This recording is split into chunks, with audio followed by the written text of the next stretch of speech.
I am your English teacher, Vani, and I am delighted to welcome you to our beautiful learning journey with Novalearn Books, an imprint of Mount Enlightenment International. Our next lesson is the beautiful and heartwarming poem, The Children's Hour. In this poem, the poet describes a special time of the day, between daylight and night, when children come playfully into his room. Their soft footsteps, sweet voices, and cheerful laughter fill the quiet house with life and happiness. As the poem unfolds, we see how the children surprise the poet, climb over him, and capture him with love and affection. He humorously compares their playful attack to a raid on a castle, but instead of fear, the scene is full of warmth and joy. The poet lovingly pretends to imprison them in the dungeon of his heart, showing how deeply he cherishes them. Henry Wadsworth Longfellow poem The Children Hour offers a heartfelt glimpse into the tender bond between a father and his beloved children. Through gentle and affectionate imagery, the poet captures the innocence of childhood and the warmth of familiar love.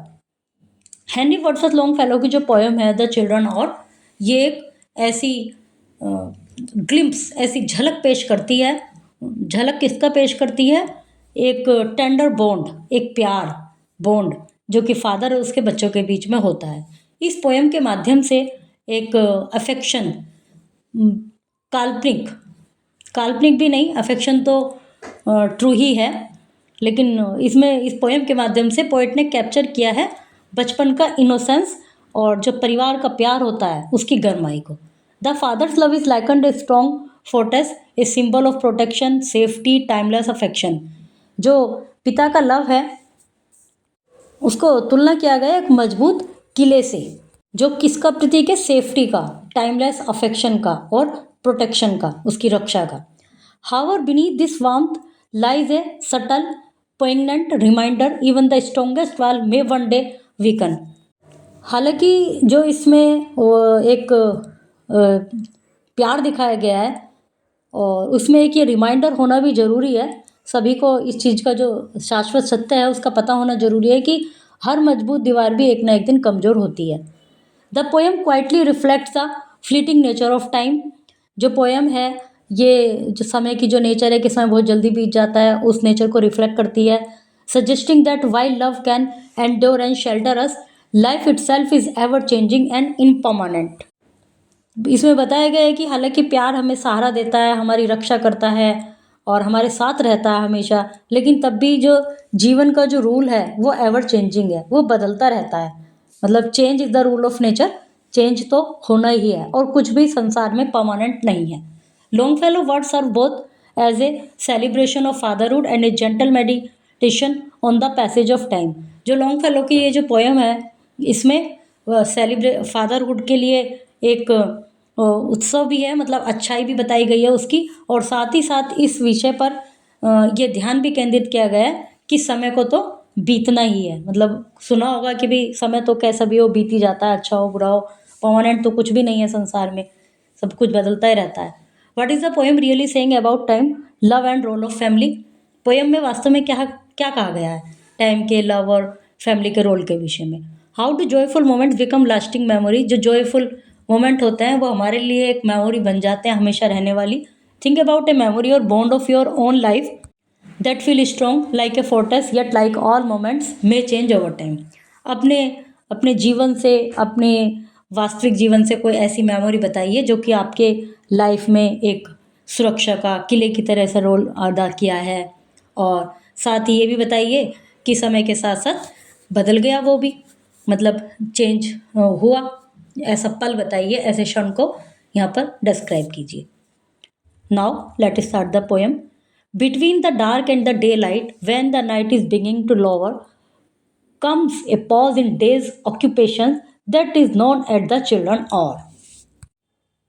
इसमें एक तरह से evening time को describe किया गया है। Between the dark, अंधेरे से, और दिन की रोशनी के बीच का एक समय, जब नाइट है जो कि आने वाली है, रात होने लगी है धीरे धीरे, मतलब दिन की रोशनी जाने वाली है और रात आने वाली है, तो बीच का समय।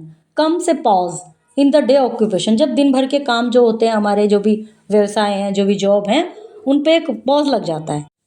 तो ये जो इवनिंग का समय है, इसको चिल्ड्रन और बोला गया है। चिल्ड्रन और इसलिए बोला गया है कि भी शाम को जैसे फादर अपनी जॉब से या अपनी बिजनेस से वापस आ जाते हैं घर, तो बच्चे उस समय खुश होते हैं, फिर बच्चों को लगता है कि जैसे फैमिली टाइम होता है, तो ऐसे ही उसको चिल्ड्रन और माना गया। I hear in the chamber above me the patter of little feet, the sound of a door that is open and voice is soft and sweet. अब नैरेटर फादर है। फादर कहते हैं कि मुझे ऊपर, अबव मी, ऊपर के रूम में, द पैटर, थप, एक तरह से पदचाप, आहट सुनाई दी छोटे छोटे पैरों की, और साउंड ऑफ डोर, दरवाजे की आवाज़ सुनाई दी कि खुल गया है दरवाज़ा, and voice soft and sweet, और कुछ आवाज़ें सुनाई दी जो कि स्वीट है, सॉफ्ट है, मतलब जैसे बच्चे धीरे धीरे बोलते हैं, उनकी आवाज़ थोड़ा सॉफ्ट सी होती है ना, तो वो आवाज़ सुनाई दी। From my study I see in the lamp light descending the broad hall stair grave Alice and laughing Allegra and Edith with golden hair। तो फादर कहते हैं, जो नरेटर हैं वो फादर हैं, वो कहते हैं कि मैं अपने स्टडी में से, अपने जो अध्ययन कक्ष है, अपने स्टडी में से लैंप की रोशनी में झांक कर देखता हूँ, तो मुझे क्या दिखाई देता है, नीचे कुछ उतरते हुए आवाज़, उतरते हुए बच्चे दिखाई देते हैं। कौन कौन दिखाई देते हैं? ग्रेव एलिस, गंभीर सी जो मेरी बेटी है एलिस, मतलब एलिस, एलेग्रा और एडिथ नेम है, बॉय हैं गर्ल हैं ये क्लियर नहीं है। तो ग्रेव एलिस, लाफिंग एलेग्रा, हंसती हुई एलेग्रा, और जो एडिथ है उसके गोल्डन हेयर हैं, ये मुझे तीनों दिखाई दे देते हैं। A whisper and then a silence, yet I know by their merry eyes they are plotting and planning together to take me by surprise.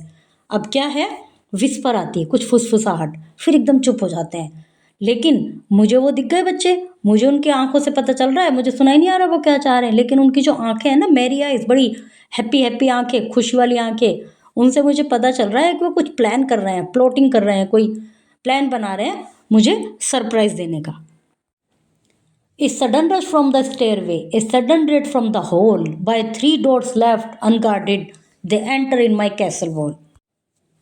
क्या होता है कि फिर एक सडन रश, एकदम अचानक, स्टेयरवे से दौड़, जैसे दौड़ने की आवाज़ आती है ना, फट फट फट तीनों दौड़ते हुए आए, और एक सडन रेड, जैसे कि रेड हो जाती है, हमला हो जाता है, अचानक अचानक मेरे एक हमला हुआ, और कहाँ पर, 3 डोर, जो 3 डोर थे वो एकदम खुल गए, अनगार्डेड, उनको खोल दिया गया, और उन्होंने एंटर किया मेरे कैसल वॉल में। कैसल कहते हैं महल को, यहाँ पर तात्पर्य है मेरे रूम में एंटर किया। They climbed up into my turret over the arms and back of my chair. If I try to escape, they surround me. They seem to be everywhere. तो वे तुरंत मेरे ये टार्ट होता है बुर्ज, बुर्ज उसको कहते हैं कि जो कि किले में एक ऊंची बना रहता है रक्षा के लिए। तो यहाँ पर इससे, यहाँ पर मतलब है कि एक तरह से जो मेरा किला है, इन्होंने ऊपर बोला उसमें एंटर कर गए, तो एक तरह से मेरे किले की बुर्ज पर चढ़ गए, जो मेरे लिए सबसे ऊंची जगह थी, और मेरे कुर्सी के आर्म्स पर, कुर्सी का जो पीछे वो होता है जिस पर टेक कमर लगा के बैठते हैं, उस पर चढ़ गए, और यदि मैं वहाँ से निकलने की कोशिश करूँ उनके अटैक में से, तो वे मुझे चारों तरफ से घेर लेते हैं, और ऐसा प्रतीत होता है कि जैसे सब तरफ यही है, मतलब मुझे 3 है लेकिन उन्होंने मुझे सब तरफ से घेर लिया, ऐसा मुझे प्रतीत होता है। They almost devour me with kisses their arms about my entwine till I think of the bishop of Bingen in the mouse tower on the Ryan.